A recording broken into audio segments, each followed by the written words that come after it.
तो उसने अपनी पूरी ताकत झोंक दी। उसके शरीर में सील बंद मेरिडियन टूट गए। उसने पास पड़ा चक्की का पत्थर उठाकर जोर से फेंका, फिर गोल्डन शेल से वार किया, हवा में उछली और अजेय बवंडर छोड़ते हुए दुश्मन पर टूट पड़ी। अंत में एक जबरदस्त पंच से उसने विरोधी को सैकड़ों मीटर दूर उड़ा दिया। पास खड़ा गंजा आदमी सन्न रह गया। उसे कभी उम्मीद नहीं थी कि वह लड़की, जिसे यांग परिवार हमेशा तुच्छ समझता था, असल में इतनी बड़ी मार्शल आर्ट मास्टर होगी। वह यांग मार्शल आर्ट परिवार में पैदा हुई थी। बचपन में उसने चुपके चुपके अपने पिता की तकनीकें सीखी। एक दिन वह उस काले स्टील के पत्थर के पास गई जिसे कभी न टूटने वाला माना जाता था। पूरी ताकत से मारने पर भी पत्थर हिला तक नहीं। तभी से उसे लगने लगा कि शायद वह मार्शल आर्ट के लिए बनी ही नहीं है। उसके पिता ने भी उसे यह रास्ता छोड़ने को कहा, क्योंकि यांग परिवार का नियम बेहद सख्त था। अगर कोई औरत ट्रेनिंग करते पकड़ी जाती तो उसकी टेंडन तोड़ दी जाती थी। लेकिन वह स्वभाव से जिद्दी थी। जैसे ही वह वहां से जाने लगी, वह काला स्टील का पत्थर अचानक 1000 टुकड़ों में बिखर गया। अगले दिन पिता बेटी को पुश्तैनी मंदिर बुलाया गया। अंदर जाते ही कबीले के लोगों ने लड़की को बांध दिया। कुछ समय पहले उसने गुंडों के एक गिरोह को अपने भाई को सताते हुए पकड़ा था और 3 घूंसे 2 लातों में सबको ढेर कर दिया था। दुर्भाग्य से यह सब कबीले के लीडर ने छिप कर देख लिया। नियम तोड़ने की सजा के तौर पर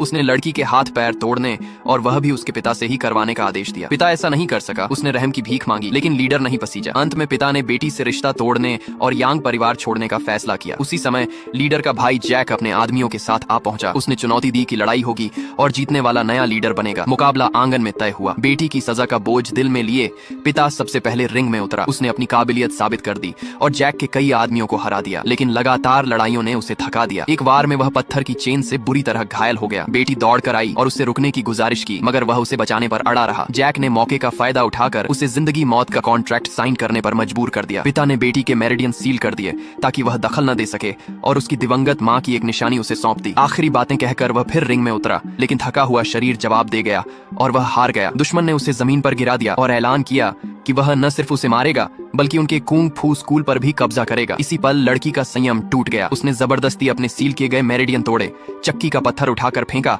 और हवा में उछलते हुए अजेय बवंडर के साथ दुश्मनों पर कहर बनकर टूट